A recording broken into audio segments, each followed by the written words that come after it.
What's going on, guys, and welcome back to another episode of Career Mode. This is episode number 114, and we start today's episode off with finding out that Insigne wants a new contract here at Napoli, and he's probably going to get one as well. He's got 2 years left on his deal so far, but I think we'll offer him a new contract because he is such an awesome playmaker for us, really, and I really want to keep him at Napoli, so we'll probably offer him a new contract very soon, and there you go. We take on Roma for the first game of today's episode. We take on Roma, and of course, this is one of the very few games in the league which is still quite important. And what I mean by that is, this is one of the only teams that can still have a realistic chance of catching us. With 13 games to go, they're 13 points behind. So, in reality, they've got to win this game. So, it's not really like, you know, at the end of the day, the Serie A title, I'm not going to say it's wrapped up and put in the bag already, but it certainly is becoming more and more, you know, likely that we'll win it with every passing game. When we take on these sort of teams, you know, if they fail to beat us, which, of course, no team has done so far, no team has been able to beat us so far this season, you know, they'll basically be out of the title race, really. But, you know, Roma need to win this game if they want to get themselves back into the title race. And with us still unbeaten in the league, it was quite unlikely. But, of course, on the back of losing to Juventus in the Coppa Italia semi-final second leg in midweek, you know, it showed we're not indestructible. We're not unbeatable this year. So with that in mind, Roma will draw confidence from that. And in the 20th minute, they should have been awarded a penalty as well. Agbona took out Gervinho there, and it really should have been a penalty to Roma. But thankfully, the referee didn't give it, and it was still 0-0. But another great chance for them in the 34th minute comes straight down the right hand side as Bardi gives the ball away to Destro there, and the cross comes in, and thank God that Deschilio was there to bail me out there.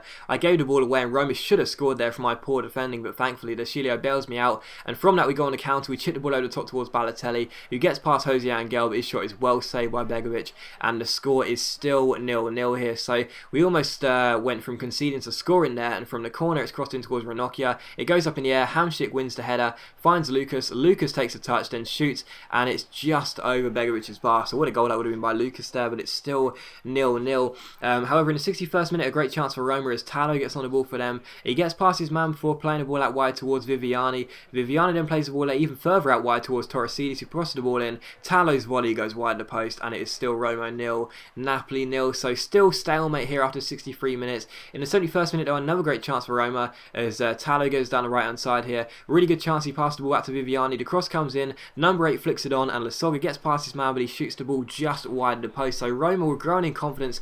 They definitely felt they could be the first team to beat us here in the league, but they just couldn't find the goal. In the 75th minute, though, a great chance for us. The corner comes in. Balotelli goes up for a header, but doesn't get there. But for Roma, they give the ball away. It comes to Lucas, who shoots. It's a good save by Begovic. Insigne keeps the chance alive down the right-hand side here. Gets past Bonatti with a lovely fake shot here. Drills the cross in. It's a good block, but it's cleared away only as far as a corner, which eventually Insigne will cross into the box here as he tries to put the ball into towards the Ranocchia's header, and he does get a header, but it's a good save by Begovic, and it's still 0-0, and that is how the game finishes. So, a 0-0 draw, not too bad. I was very pleased to make sure we get a clean sheet because we haven't kept one of those in quite a while.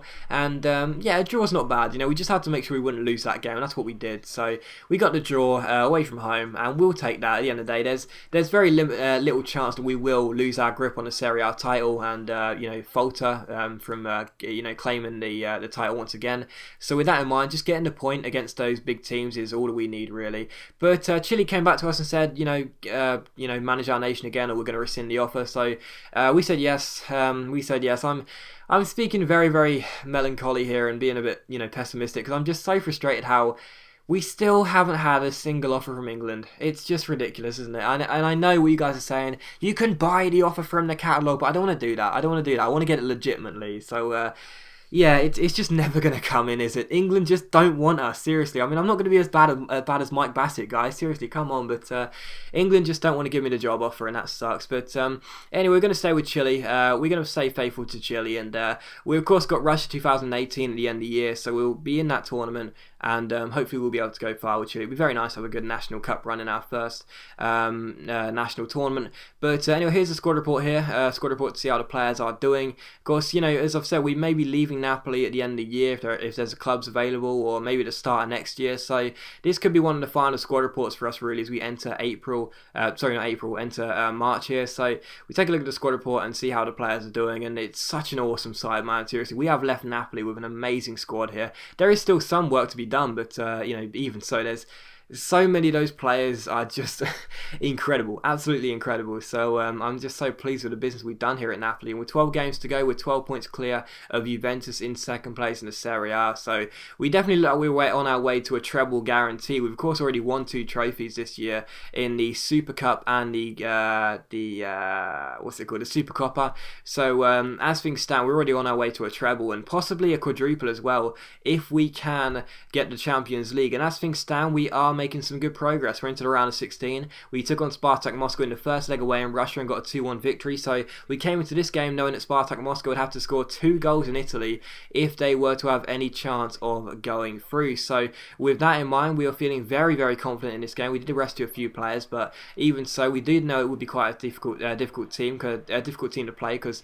they do have some good players. Spartak Moscow have some good players there. Of course, McGeady's a very, very quick winger, and he's got 5-star skills, scoring the first leg, so he's a decent player. And they've got some okay players, but I still feel we'll have the better of them. But even so, the first chance would come in the 37th minute with Lukaku playing the ball to Florenzi, who finds Brian Carrasco here. Carrasco gets past for Div. He's got the pace to keep on going, but Bacchetti tackles him, gives the ball away. It comes back to Carrasco, who tries to chip the goalkeeper. It's a good save though, and unfortunately Moscow cleared the ball away, so still 0-0, and the first chance was not taken. In the 43rd minute, he see Moscow give the ball away. It comes to Lukaku. Lukaku ball rolls past his man and finesses the ball into the bottom corner. So 43 minutes in, and Romelu Lukaku ended any chance of Spartak Moscow coming back and getting themselves into the quarterfinals of the Champions League. So we'll be progressing from around the 16 as things stood, as Spartak Moscow had to now score 3 goals away from home here. And in the 45th minute here, well, how about this? It's a lovely goal by Brian Carrasco. It is a bicycle kick. I think it's the first bicycle kick he scored in the series.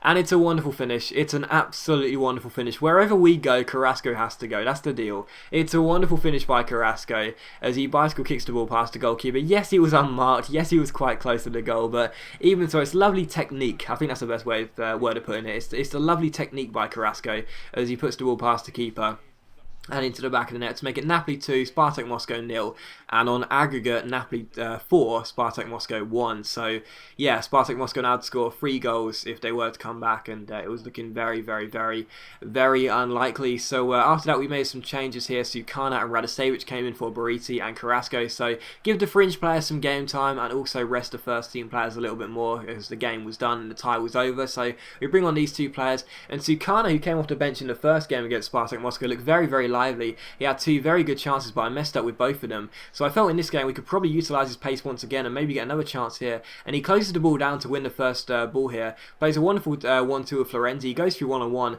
and this time he takes the chance. So Sukana's played 2 games for us, and he's got 1 goal. So a good finish by the French winger. He's very, very quick. That was a lovely fake shot to get around his man, and he puts the ball into the gaping goal to make it Napoli 3, Spartak Moscow 0.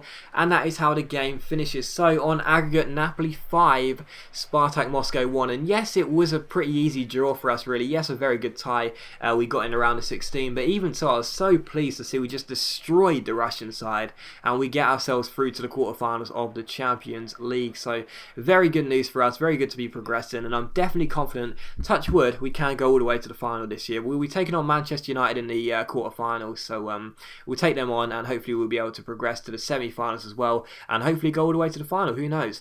But we took on Atalanta in the following game, and we decided to simulate it. Once again, we were at home, and I thought we'd be able to have the win in this game, but unfortunately it turned out to be a very, very difficult game. It was 1-1 here, but thankfully Obona made it 2-1 in the 55th minute, and as the game was being closed out, Bariti made it 3-1, and we did indeed get the 3 points. So we're just on a crusade in the league, really, and I can't see us slipping up at all. So, you know, playing all these games seems quite pointless, to be honest. We may as well simulate most of them. You know, play some important games in the league, but you know, against sides like Juventus and Roma and Fiorentina and Milan and Inter Milan and those strong sides like that. But the other games, which are against the mid-table to lower half sides, we don't really need to play, because even if we slip up and only manage to get a draw, we're still going to be so many points ahead of the teams chasing us. It's not really important, to be honest. But we had a couple of international friendlies with Chile. The first one was against England, which we drew 1-1. So would have loved to have seen my side get the win in that game, as you know, England just seems to be a bit of a rival for me, as they'll never come in for us. And we then took on Sweden, and this game finished as a win for us. So 1 win and 1 draw with Chile as we prepare for Rush 2018 is quite nice. And we also saw that Fabio got an injury and will be out for 3 days, but that's fine because he'll be perfectly fit for the next time we need to play. And after that, we had the last game, which was simulated against Verona here, against Hellas Verona away from home. and again, aside simulator, because again, even if we got the draw and not the win, it wouldn't really matter, to be honest. But as always, guys, big thank you for watching the video. I really hope you have enjoyed the video. If you have enjoyed the video and have enjoyed having 6 episodes of career mode in just 3 days, then please leave likes. It's much appreciated, and it really does help my channel out. And I'll see you for the next episode of career mode tomorrow afternoon.